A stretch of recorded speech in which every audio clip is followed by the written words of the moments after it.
The views and opinions expressed in this podcast are those of the speakers and do not necessarily reflect the views or positions of any entities they represent.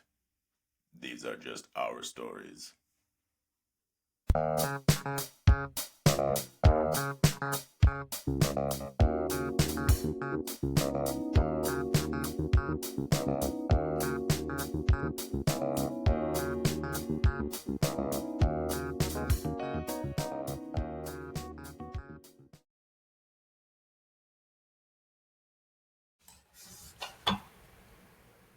You're actually ready to go. Holy shit balls. I don't believe it. Long time coming. We are here for the second episode of the Not So Harry Potter and the Busters Hockey Podcast. And, wow, been a wild week. I'd like to start off saying congratulations to President Trump becoming the 47th President of the United States. I think that's a big deal. Bigger than some may think. And yeah, it's been an absolutely insane last week, from the McDavid suspension that has Oilers fans saying, What the hell? what the hell? But yeah, there's big talk of JT Miller in the league and his discomfort with Vancouver. And Elias Pettersson, don't know where that's going to go. Don't know where he's going to go. A lot of teams looking into him. A lot of teams could afford him, I guess. Big string goaltenders like your Jacob Markstrom injured, which is a huge hit to the New Jersey Devils. And fights, and more fights. We love it all around the league. So let's start off with the McDavid suspension. Personally, I think that's a huge bitch. And yeah, not a fan. What do you think about, first off, the cross checks? Yeah, we'll get into that. And then the suspension length, the reaction of, and how they're doing with them. Yeah, I was pretty surprised that it was 3 games. 3 games was a bit much, in my opinion. I thought it was going to be 2. I don't love the fact that they just matched McDavid and Myers' suspensions. I thought Myers' was a lot more vicious, just in the sense that it was straight to the face, like right to the chops. And Bouchard was really not even doing anything. He was just like gliding towards him, hands down, and he just takes a chop to the face. At least McDavid, you can understand that he's frustrated and he's pissed off that he's being held. There's no penalty. He was held for 20 seconds there, or whatever it was. And it wasn't even like, it was to the side of the helmet. It wasn't to, right to the face, anything like that. So I was pretty surprised that it was 3. Surprised that they matched Myers' 3 as well. Yeah, I didn't like it. I liked how a lot of the stars are, and a lot of ex-NHL players are piping up, saying that they actually liked what McDavid was doing. Sticking up for himself. I'm on that boat too, where it's like sticking up for himself, sticking up for the team, showing that, like, yeah, I mean, you can come after the Stars, but the Stars will mess you up too. Like, look at McKinnon. McKinnon dropped the gloves a few games ago. Yeah. So, no, absolutely. Yeah. For sure. Maybe, I don't know, maybe that's the argument. Should McDavid have dropped the gloves? No, I don't think so. I don't think you ever want him fighting. The risk of him hurting his hand or doing something like that. To that same degree. Sorry to interrupt. All good. What if McKinnon would have broke his hand? I wouldn't even say inarguably. Like it's not even a comparison that McKinnon and McDavid are on the same caliber. Oh, for sure. McDavid is not the best player in the world. He is tied at that mantle. Yeah, I would even say he is the best. On any given night, he can be the best. And I mean, I understand, McKinnon's right there with him, Draisaitl's right there with him, but if you take an overall average, he's the best for sure, in my mind, in my opinion. But with that being said, I wouldn't want McKinnon fighting either. I think you have people, well, mind you, in this day and age, in this game, you don't. But ideally, you have somebody that can kind of take care of that. I think that, the cross check was good enough. That was a good enough. I'm not quite sure what the right word is, but just leave me alone. Call a penalty.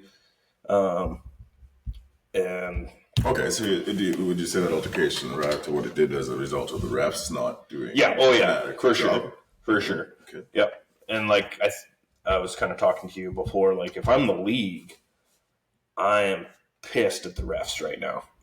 Because I'm going to those refs if I'm the league and saying like, you didn't call this game, you didn't call this penalty the way that it should be by the rule book, and because of it, our absolute star player, the face of our entire league, had to take matters into his own hands, and now we have to suspend him for it.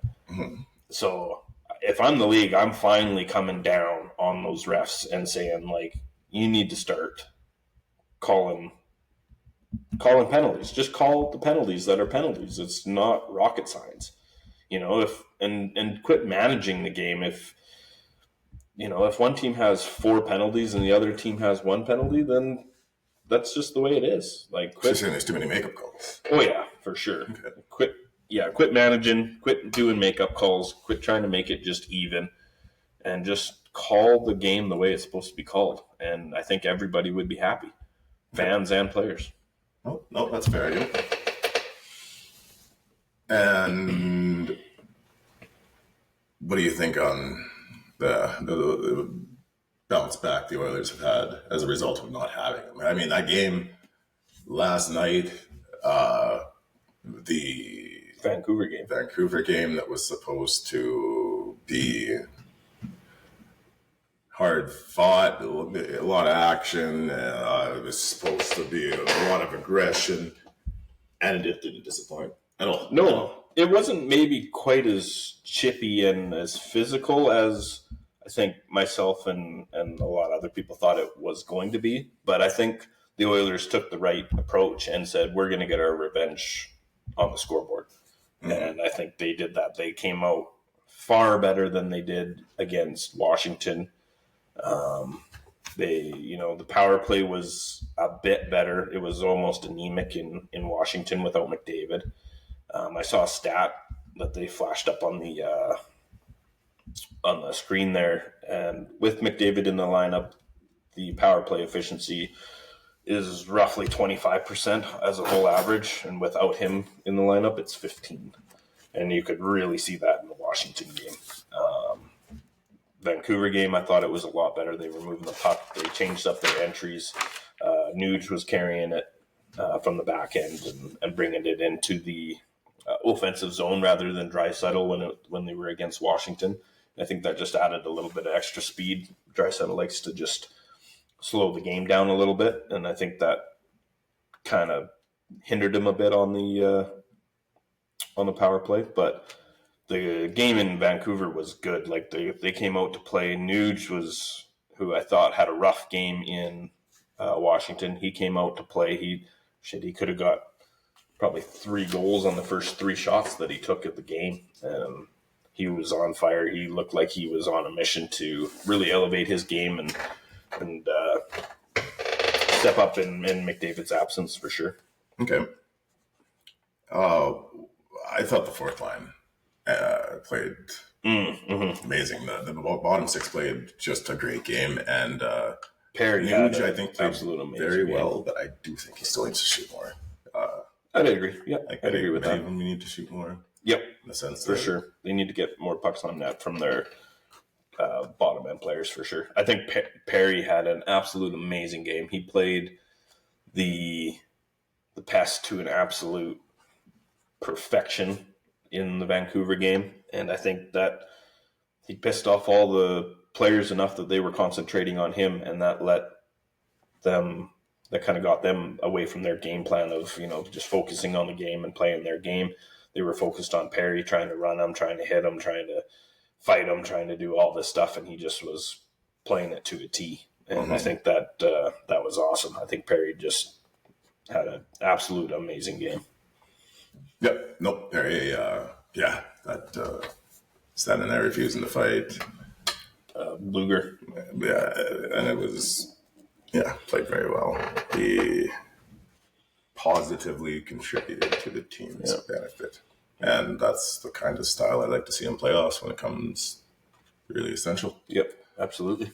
Gonna move on from the Oilers. Markstrom getting injured. That's a big. That's a big blow to New Bring up Jersey. some Markstrom stats. He is one of those goaltenders that has absolutely been lighting it up.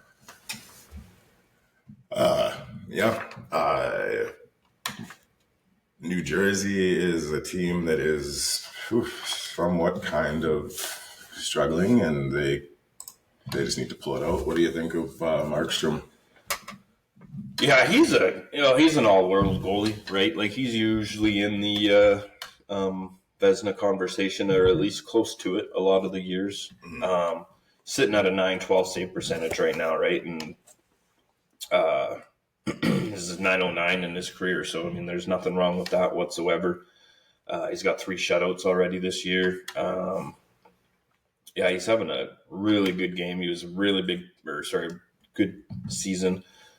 He's a huge part of that New Jersey team. So this is definitely going to be a big blow. I'm not sure who their backup is, but he's definitely no Markstrom. So they're going to have to really step up their game here in the next couple of games while he's out.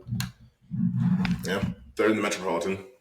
They can't afford to really slip too much. That's a tough division. Yeah. And gonna take a side note here. What's with declining every single one of my trades in fantasy there? Well, your trades suck. You're in a position, okay, give a little context here, people. He's in a position where I feel like, he's gonna make playoffs if he tries hard. Because I'm in a playoff position. in the middle, outside middle looking in, and he could go for some picks. He could maybe try to get some talent. I'm not looking to completely strip his team here, but opinion from any viewers. What do you do if you're in a position where I could still excel in the playoffs if I make the right moves? Biggest reason what moves do you make? The biggest reason that I declined that trade was I just didn't need a goalie. I felt like my goalie situation is pretty good. You were offering me Bouchard and Merzlikins and a first for, I believe, Forsberg and Kaprizov, and a second, I believe, or maybe a third. And that was just getting rid of basically my 2 biggest offensive firepower. So I wanted to keep those goals and those assists for my fantasy, and I wasn't really in a position where I needed another goalie. I've got Gustafsson, Talbot, Lindgren, and Decord all in that league. So, my goalie situation is pretty good. I would have liked to get my hands on Bouchard. I think that would have been a key person for sure. But just because my defensive core isn't super great, I'm sitting with Theodore, Orlov, Carlson, Kesselring, and Seider. So not terrible, but I could definitely use a little bit of a bump up on my D. But I just couldn't get rid of my top 2 guys. So that's why I guess 2 of my top 5 guys, I guess I should say. I've got Kucherov and stuff. He's probably my number 1 offensive weapon. Okay. Yeah. And I mean, I would have went for him too, but clearly you're greedy. But let's give some context here. This is in our Ferda Fantasy Hockey League through Yahoo. And I'm just gonna say it. We got 3 center positions. For that, I got Jordan Stahl, Tage Thompson, Sean Couturier, and then we got 2 left wing spots. I got Vladimir Tarasenko. I got Jason Zucker. My right wings, I got Garnet Hathaway, Evgeny Dandonov, and William Eklund. I also have Leon Draisaitl, and for defensemen, I have Adam Fox, Evan Bouchard, Simone Bennett, and Brett Burns. And my bench, I've got Will Cooley, Mitch Marner, Michael Granlund, Chandler Stevenson, Nazem Kadri, and Alex Laferriere in my injured slot. I've got 4 goalies in Dustin Wolf, Elvis Merzlikins, Calvin Pickard, and Anthony Stolarz, who's been injured for a considerable amount of time. I'm doing quite well in this league. I ain't bragging. I'm in second place, only down by like 9 points. Yeah. And just looking to solidify that first place position. I figured that my team really isn't that exceptional. I don't have anything that really stands out as like your team. Draisaitl is a good, but yeah, on paper, I'd almost say mine sounds better. Sort of like I'm really strong on my wings. Full disclosure on this league, I got tied up and I was busy when we were doing the draft. So I think my first 5 or 6 picks were auto drafted. So they basically just picked the top player that was available, and they were all wingers. And I had to really scramble to, fill out my center and my defense and my goalie after that. But excuses. Hey, just the truth, man.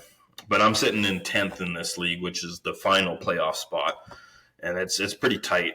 11th is 158 points. I'm at 159. 9th place is 161. So I'm only 3 points out of moving up a little bit.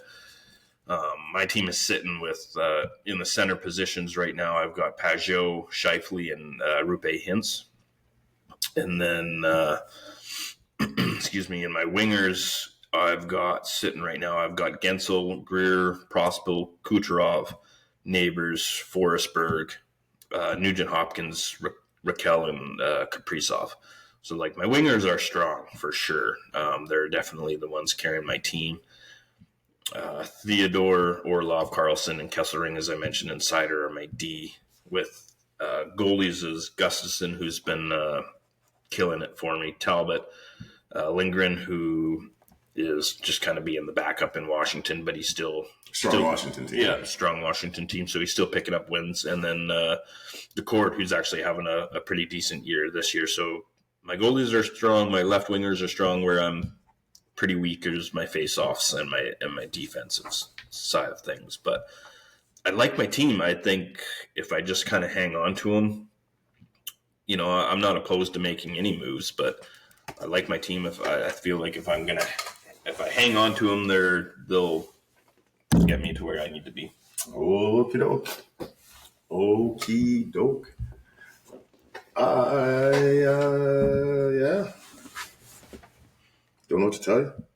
Sorry, man. Yeah, I know you keep sending me all these trades and I keep declining them, but they're not the right fit for me. Kid's got dreams.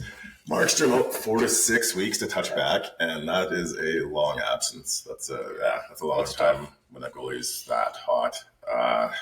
Month to month and a half. Yeah, that's a tough hit.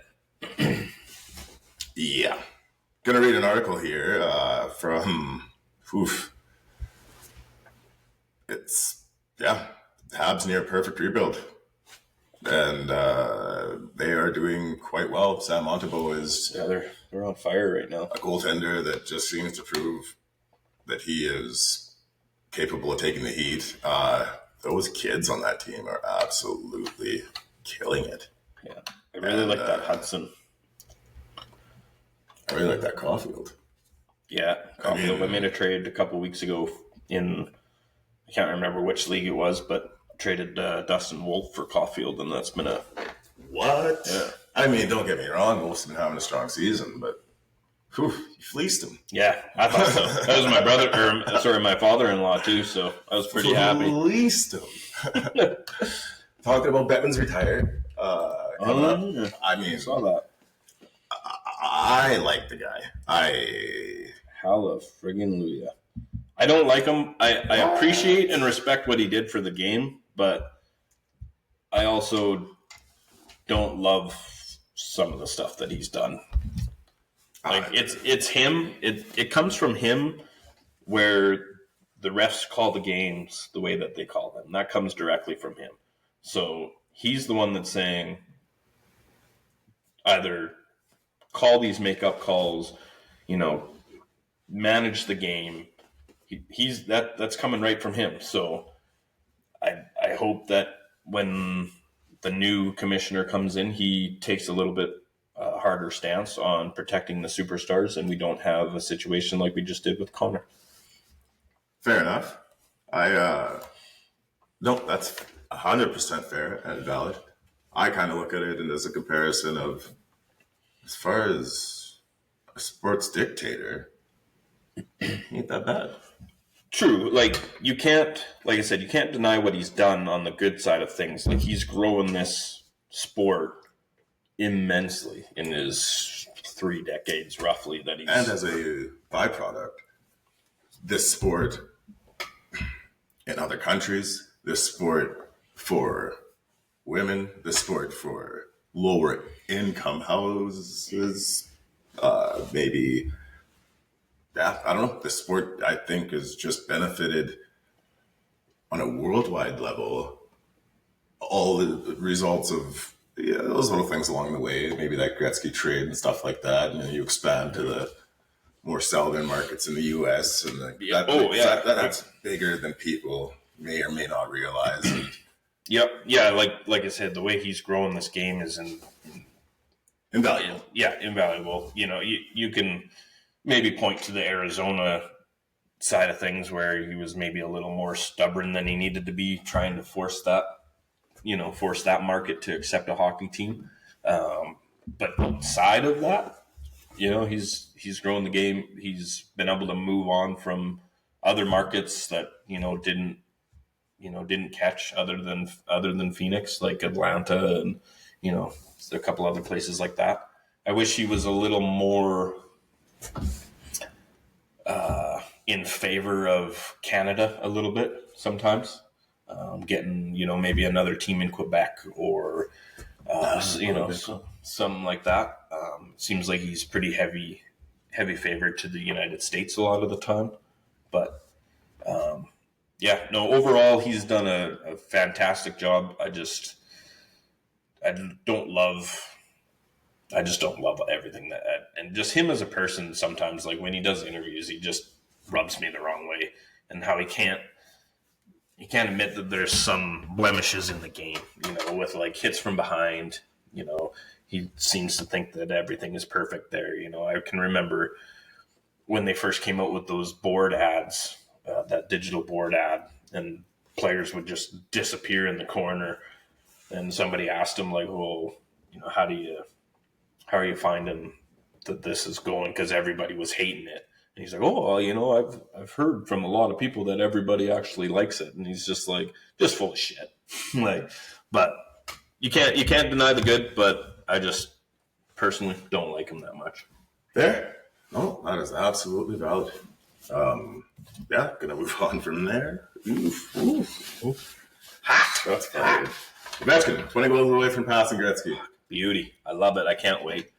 God, I hope he gets it this year. It's going to be a stretch. He's got to catch on like supernova fire, but God, I hope he does it this year. And it's going to happen, obviously. I think everybody is on that boat that it's going to happen, whether it happens this year or, near the starter of next year. Mm-hmm. It's going to definitely happen, and I can't wait. I can't wait for it. I'm gonna love it all. I've been a huge Ovi fan since the day he came in. I love the Ovi Crosby rivalry. I'm a big fan of Crosby as well. Didn't really pick a side on that one, but I've always just been a big fan of Ovi and how he's just such a pure natural goal scorer. Mm-hmm. Yep, that he is. No, he's a beast. And It's just a machine. Like, he's huge and he's, maybe slowing down a little bit, but he used to be just incredibly fast, just a monster out there. You could hit, score, not play defense, but his defense again is picking. It's picked up. He's had good seasons where he's had okay defense, but I don't think anybody would. I don't think anybody would say he's a defensive stalwart for sure. But yeah, I love him. Anyways, he's great. He's the grade 8. Yep, absolutely. We have some teams in the basement here not doing too well. One of them playing tonight, Chicago Blackhawks. Connor Bedard trying to pick them up out of the basement. I don't know. It kind of seems like this year in Chicago, people are kind of like, Oh no! We suck again! what do you think? It's tough, man. Like, I feel for him. I was a fan of the Oilers all the way through the decade of darkness. So, I feel for him. I know exactly what the fans are going through there. The one nice thing that at least the Chicago Blackhawks have is it wasn't that long ago that they were a perennial team. So, it's tough. They got a long road ahead of them. Bedard is fantastic, but I don't think he's quite, to my eye anyways, I don't know if he's quite that generational player that, like, say, a McDavid is. Obviously, maybe a Matthews, a McKinnon. I don't think he's quite there. He might. Fastest 100 points in the NHL at his age. Oh, really? Okay, I did not know that stat. Okay, I did not know that. He likes a lot of names there. Fastest to 100 points. Let's see if I can find the stat. There's no way he was faster than, like, Gretzky or Lemieux.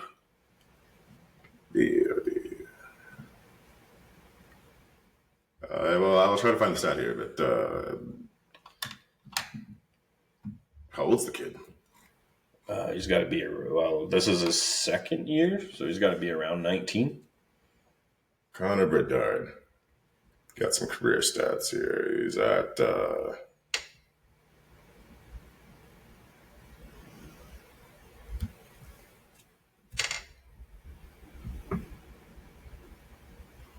I feel like it's ejected here. Where are we going? Open scoring.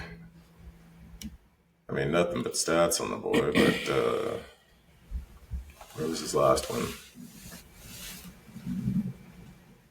Can't find her here. I'll try to find that stat. The 19-year-old. Yeah, that'd be interesting because I find it hard to believe that he was. I guess Gretzky didn't come in until he was 19 because he played in the WHL or whatever it was. Not the WHL we know now, but the WHL, the world, from what it once was. Yeah, the World Hockey League. Talks of Jonathan Toews making a return of the wayside. Yeah, that fizzled out pretty quick. I think he's enjoying Shambhalas and mushrooms and allegedly living that life of comfort and relaxation, which, I mean, I wouldn't blame you. And once you've been out of that competitive realm of hockey for a year or two, it's tough. The level it is right now, like Nathan McKinnon, Connor McDavid. Yeah. How do you just pop right back into that? Yeah, it's tough. Like, it's so fast anymore. He was a hell of a player in more of a slower style, heavier style hockey era. But now it's just everything is so fast and so quick and so skilled that, it would be very difficult for him to come back. But well, You should bring up the divisions and what do you think about the race? What do you like? How do you think that Yeah. Vegas is faring? Vegas Let's see. plays, I believe, on the heels of a back-to-back tonight. It's a tight race. It's a very tight race. Yeah, I think the Oilers East are- is a little bit tighter than the West from what I can remember when I was looking at it last. I think the Oilers are doing nothing but heating up right now, and I think that some of the other teams are kind of in a little bit of a fizzle. The Flames seem to be banging out wins somehow when they're they just important. And from They those keep comfy hanging on. behind wins are just those they know how to dig out a win. Yeah, in the East, from the last wild card spot is held by Columbus with 53 points, and all the way down to, you could even say, Pittsburgh is 48 points, and that's 6 points, or sorry, 6 positions out of a wild card spot, is only separated by 4 points, 5 points. So like that's a sweet race. That's gonna be interesting to see how that unfolds for sure. On the West side, it's not quite as tight, but Flames have the last wild card spot with 53 points, and Utah Hockey Club has 49. So once again, only 4 points out. That separates, the last wild card spot and the next 4 positions. So, it's heating up. It's going to be a nice tight race for sure. It'll be interesting to see what happens. Vancouver's kind of fallen apart a little bit in the last little bit, so it'll be interesting to see if they stay in that race or if they kind of drop out. Same thing with Calgary. They're putting wins together when they need to, so it'll be interesting to see if they kind of hang in there. Colorado's in the second wild card spot, which is pretty interesting, but they're only 1 and 2 points out of being in a for sure spot, so that's pretty tight in the Central. Mm-hmm. Yeah, no, definitely pretty insanely tight. I believe it or not, I'm really excited for the game tonight against Tampa Bay and Chicago, because Tampa Bay is a scoring machine. They have the most goals for the season, I believe, and Chicago, Second, I believe, actually. Chicago is near the basement in that. They're just analytically, they are not measuring up in a lot of the stats categories, and I think that even with Tampa Bay's road losing streak, they're gonna just chew them up tonight. Oh, and sorry, you were I'm correct. there to see it. You were correct. Tampa is scoring leader. Washington is second. Sorry, you were correct.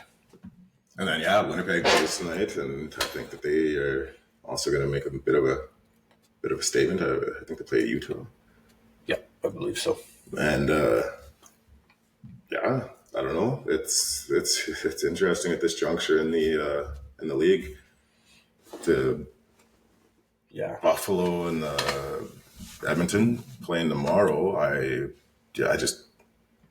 think Edmonton's matinee games have been very, very, very successful over the past couple of years. Yeah. Which is odd because they struggled in matinees for quite a while. And I remember matinee reasons. struggles, but that's a decade of darkness where we had getting out of bed. I'd even say, that's true. But even at the start of McDavid's era, I believe they struggled in their matinees. But lately, I'd say probably the last 3 years, maybe 4 years, they've done very well. In the decade of darkness, the Oilers, they took a shit at 5 o'clock every morning, man. Oh, man. The problem was they didn't get out of bed till 6. It was brutal. It was. Oh, we stuck through it, though. That was tough times, man. Tough times. And, get through Buffalo. And there's a 13-game slate tomorrow. It's pretty impressive. But get through Buffalo tomorrow. And we get our beloved captain back. And I'm pumped for it. From there. Everybody that watches our beloved Oilers knows that when he comes back from getting a little bit of a maybe much needed rest, he just hits the ground running. And second half of the season, everything is in the making for McDavid to come back and make an absolute powerful return. Oh yeah, I think he's going to come back and he's going to be, angry. He's going to be mad. And he's going to be leading that league in points by the end of the season, I think. What is your prediction for McDavid's end of season point tally? Does he win the Rocket Richard? Give me a prediction. Rocket Richard, McDavid? No, I think Draisaitl's going to win the Rocket. Okay. And then give me your prediction on McDavid points. You're going to hear it here first. So right now, he's sitting at 65 points, 10 back from McKinnon. I do believe that he will finish second next to Draisaitl in points. And I believe they're going to be in the 100 and... I believe McDavid will be in the 100 and high teens, maybe 20 range. Give me a number. 121. Okay. We got Nathan McKinnon, Leon Draisaitl, Nikita Kucherov, Mitch Marner, Connor McDavid. What do you think that looks like? Not points, but Order. I believe it's going to be Leon Draisaitl, Connor McDavid, Nathan McKinnon, Nikita Kucherov, and I think Mitch Marner tapers off, and we have somebody else kind of Let me tell you take something. his spot. I hate those Leafs. Don't like them. But I hope Marner is right underneath McDavid and Draisaitl on that list. I hope he just rakes up those points. I hope that he does so well in the regular season. And then Fall drops his face in the playoffs. Absolutely what happened. Because, Leafs Nation or whatever the hell they call themselves, I don't know, the circus, they are in trouble. And if they have another repeat of the last, 10 years? I don't know, it's 30 years, but if they have a repeat of the last 3 to 4 years where it's, we're going to keep the core four, and we're going to keep it. And now you have Marner coming up on a re-sign, and that will be kills it this year. After we give Nylander all that money, Nylander is not producing quite as much as Marner, whereas wouldn't Marner's agent argue that, well, he deserves more? Yeah, William Nylander's 23rd in points. Considerably less. So, where does that... Marner wants to be a Leaf. But where does that leave everything in the sense that they will not be able to afford... And that's not only breaking up the core, but it will be a huge fracture. I just think so. Let's go, Mitch, because boo, Leafs, boo, shame. Matthews, I'm reading you on an article. Wanted more energy from the Leafs crowd after Leafs fight. And Matthews, if there was ever a man who I respected as much as his doppelganger, it would be Austin Matthews, his doppelganger being Ron Jeremy, of course. But we'll move on from that. I think that these Jets are just, I don't know. They are legit. They are, wow. Not only has their goaltending just been absolutely out of this world. They're scoring. Yeah. They are. Kyle Connor's having an absolute beast of a year again. So I think he's got to be one of the more underrated players. 100% in this league. I think he's up there with the Ryan Nugent-Hopkinses of the leagues, but their forward line, their defensive lines, their goaltending, and their coaching. It's just they are a team that has got, I would say, solid faith in their bench. They've got solid faith in their goaltending, and they truly believe it's their year. Yeah, it very well could be too if Hellebuck plays the way he can in the playoffs. I think that's what hindered him last year. Is he kind of fell off a little bit in the playoffs last year. Whether that was being too tired or what, I'm not sure what happened there. But if that was the case, then they need to really reevaluate what they're doing with him again this year, because it doesn't seem like they have any trust in their backup goalie, because Hellebuck is just playing everything. Yeah. Yep. I don't know. Like, he's one of those goaltenders that has such an impressive resume that records, whether they be team or league, are very attainable. Yeah. Kind of like a Vasilevsky. So it's just like, yeah, he plays the games he wants to play.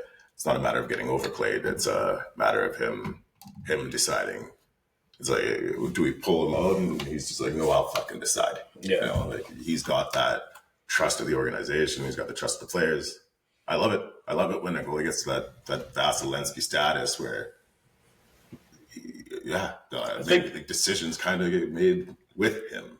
Yeah, I think as the coach, though, you need to taper that expectation a little bit. Like, I do know, like, a Vasilevsky, a Hellebuck, you know, those type of goalies. Shesterkin, yeah, he's right there too. You know, they probably do dictate a little bit of the games that they're going to play. But, you know, if you're looking at that team and you say, well, we feel like you were maybe a little too tired, a little, you know, not yourself in the playoffs after playing whatever it was that he played, probably 50 to 60 games probably last year, I would think, at least. Mm-hmm. I think as the coach, you just need to say, sorry, but I run this team. You got to sit, and you need the rest, because we need you when it's most important. Okay, so you look at years like when, I wish I had the stats for you. Look at years like when Vasilevsky led Tampa Bay to the Cup back-to-back, and just phenomenal gameplay.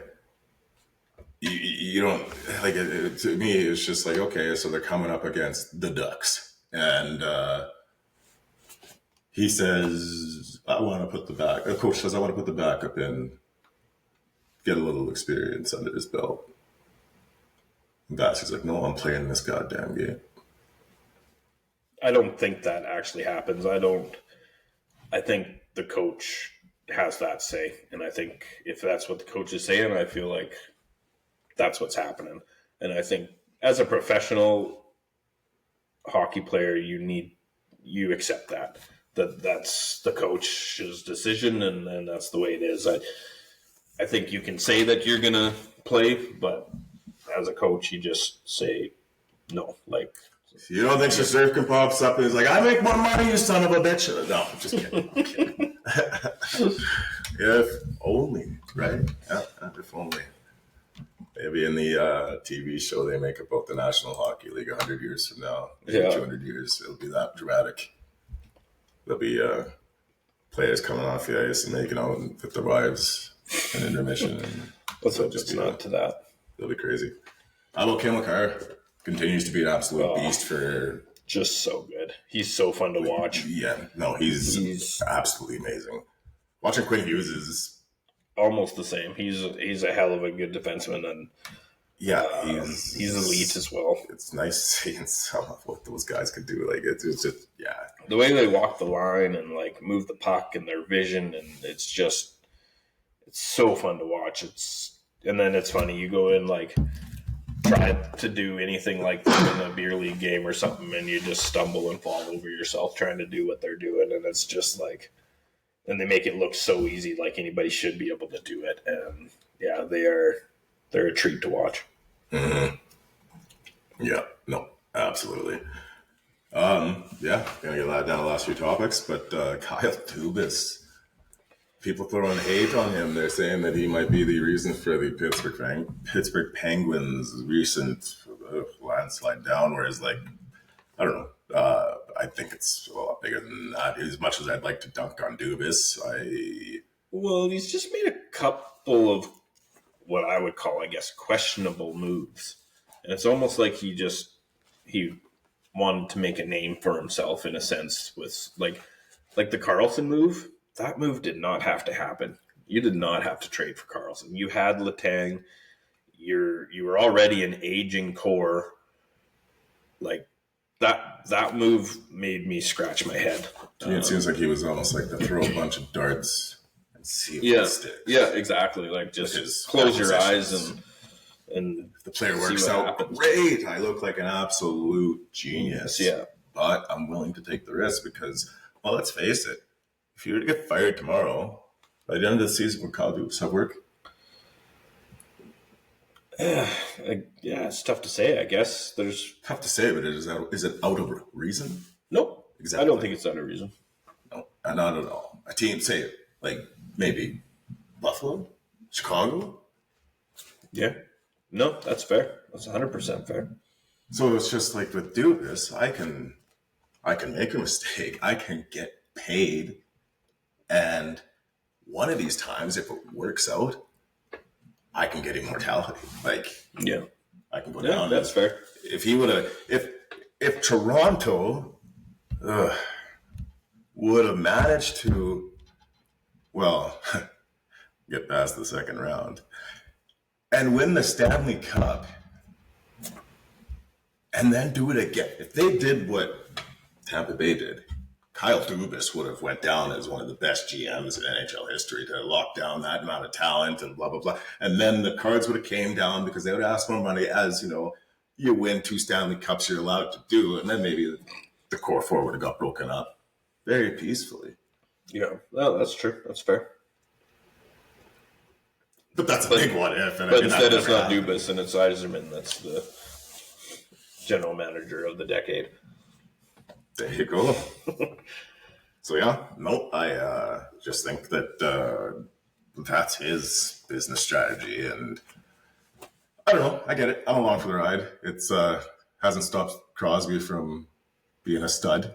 Like I just think Crosby is the second best player in the NHL, in my opinion. He's so good. It's it's Connor McDavid, Sidney Crosby, all around players here. Then Nathan McKinnon's a bit of a tank. And then Leon Draisaitl, it's really hard, but I think couldn't you say could, that. any one day. I think you could mix those next three, and But then there's the resume. And the for that resume reason- can be beat by And Crosby for that reason, for sure. like I just don't think that's interchangeable. Yeah, I'd say McDavid's better than Crosby, but at what point, given the resume, do you bump Crosby from that number 2 slot? When you're picking team candidates, I said overall. Oh, what do you mean? Oh, then you go number 1. yeah, exactly. Oh man, I can't wait for that. The Four Nations. 4 Nations, man. Yeah, it should be good. Can't wait. I wish it was a little.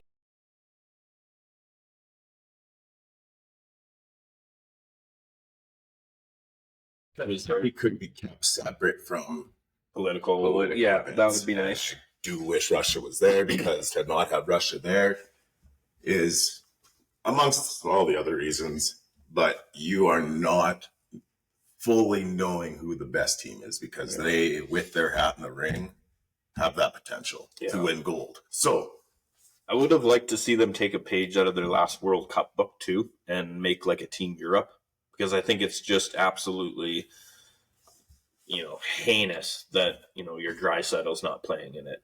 Your Heischer's not playing no, in a Team it. Europe and a Team North America. And I think that would be I wouldn't even do a Team North America again. That was really cool. I loved that, but I don't think it's needed. okay, the but North just- America versus world, like the way it used to be. Oh, could do that. And that's Yeah. the reason why I want that North America. Just because could like be it seems a little bit more traditional in the sense that if they're gonna do it, like bring it back.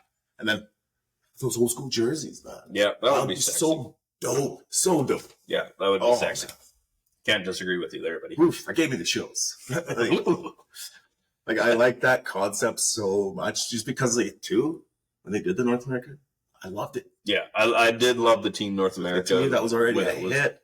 Yeah. And then, you can get North America. You can put a little young talent on there, like your Connor Bedards and stuff that I don't think has a right to be on the a camera. position above some of the play. Like, great player. Don't get me wrong, but Yeah, resume people. Yeah, Resume. Like, no. yeah. He just hasn't been in the league long enough to Players who have earned that spot, like 100%. So, Team North America gives you that opportunity to put so much of that young talent that you still want to showcase at a world level and see how they do against the best of the best in that world Yeah.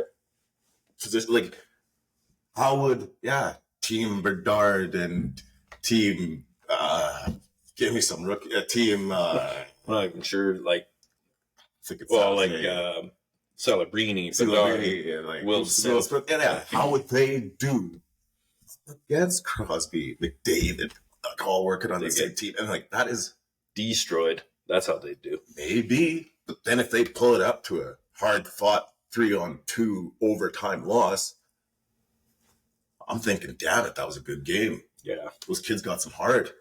Like, yeah, I will say, like, the last Team America or Team North America was just like the World awesome. Police. Yeah. It was fantastic. No, but yeah, I just think that concept would be phenomenal. But I am biased as I am thinking of it on the spot, as I'm sure many have thought as well too, though. Yeah. But yeah, I hate that, like I was saying before, I hate that Russia's not in there. I wish there was a Team Europe in there. Because, like, I don't think the Draisaitl should be not playing. Hischier shouldn't be playing. So that's where I want to segue back then. So then, you open it up to Team North America versus World, and you can say that would be badass. Yeah, we're not supporting Russia, but like this is Ovi coming, and like this is World. Like, Yeah. This is. Yeah, that would be badass. I would like that. I'd say Europe, just because then, Yeah, it kind of That's- encompasses world or Europe is more or and less it's the more same of a separation of the world would include North America. It's Yeah. a whole litigation issue, but I'm just kidding. But no, I don't know. NHL, if you hear this in like 14 years, use that idea for free. Yeah, there you go. But I don't know what more we can touch on Yeah, I think here. that just about wraps it up, I think. I think for a crazy week, that was pretty good. Do you want to do a prediction? I was thinking about this. We should predict Could do a prediction. what the Oilers' record will be come next Friday. What is the schedule? Just bringing it up here in 1 second. So we got including tomorrow. Yeah, that includes tomorrow, so till next Friday. So let's go. How do we work this here? Let's just go Oilers here first. Boop, boop, boop. Exactly. How did that be? So Sabres Head up. tomorrow. Vancouver. Oh no, sorry, You're going that's going backwards. There, we'll hit this button, the schedule button.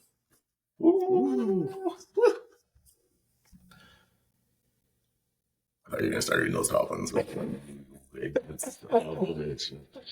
So we got, let's say, from Saturday to Saturday, so basically 1 week. We Ooh. got, Toronto. yeah, Buffalo, Seattle, Detroit, and Toronto. Well, I would say we're gonna go 4-0, and we're gonna cap that off with demanding. I would say, and like you heard it here first. 6-3 win over Toronto 6-3 on win February over Toronto. 1st. Like, I'm gonna write that down, just so I can call you on it next time. 6-3 win over Toronto. oh my gosh! And you want to know something? I wish I could show the. I wish I could show the viewers here. Another reason, And Toronto. you're saying 4-0. We're looking on ESPN here, and if I want to go to the Buffalo game, sure, $41. I got that. I want to go to the Seattle game. Oh, $36, even better. I want to go to the Detroit game. 45. I pay 41 for Buffalo. That ain't bad. If I want to go to that Toronto game that they're going to get beat at, it is $185 ticket. Insane. That is insane. That is that. insane, different. people. And I mean, it's Toronto. They're good. They're good. They're not great, but they're good. They're no Edmonton, and Edmonton will wax them. Right here first. So, in closing, Oh, what? I don't get to predict? oh, Come on now. I think they're going to go 3-1. who do you think you can lose to? That's a tougher question. I think they're going to fall flat against Detroit. I was I gonna say, bet you if they- Detroit wins. And I think they're going to win beat Toronto, and I think it's going to be a 4-2 win. Okay, so that's two predictions we got out of that. Prediction on the game and prediction on the week. A lot of W's in the past. So look at that. Look at all those green stuff on that screen. Shit. They lost 2 in a row for the first time since early November. Just recently, Vancouver and Washington. Late December. Sorry, lost 2 in a row in regulation since early November, right? To November 6th and something, I think it was. I see right one here. ugly overtime loss to Toronto there. Yeah, November 4th and 6th was their last 2 in a row losses in regulation. They did have an overtime and then a regulation loss in December. Toronto's such a bad team. They're worse than Chicago because people don't expect anything out of Chicago. And Chicago had a dynasty. Chicago won some cups. Toronto, like, $12 cut. In St. Louis, $12 tickets. Holy jeebus. You could see me play hockey in St. Louis. No, that's insane. You're just ragging on Toronto today. You're going to make all the Toronto viewers not watch us. But they're watching TSN where they're getting their ass kissed. Jeez. All right. That good? Are we going to do it in closing? Do it. Are we good? I think so. All right, we're good. In closing, I'd like to thank Admiral Bob for his use of the song Funky Thanksgiving. That's Funky Thanksgiving and Carson. I'd like to give a shout out to you, our viewers, and our listeners. Couldn't do it without you. We urge you to head over to our Spotify, the Harry Buster Podcast, or just search for us by name. You can go to our website at harrybusterpodcast.com, where you can get a direct access to all of our links, including our YouTube, Spotify, and our email. Hit the like button and subscribe on YouTube if you like the content. We would greatly appreciate that. We're just like, this is our second podcast, so we're just getting the ball rolling here. But if you like what you've heard and want to hear a little bit more, that would definitely be appreciated and big help. Yep, and give comments on any of the topics we talked about today. Let us know what you think. Yeah, that was a lot in the hockey world. It's touch back here, it's picking up. The season is absolutely in a spot where it is just rough. Teams are taking numbers, and I love it. So, there's going to be more content from us, and we look forward to seeing and hearing you guys and knowing what you think. Absolutely. All right. See you guys. Thank you. Of any entities they represent. These are just our stories.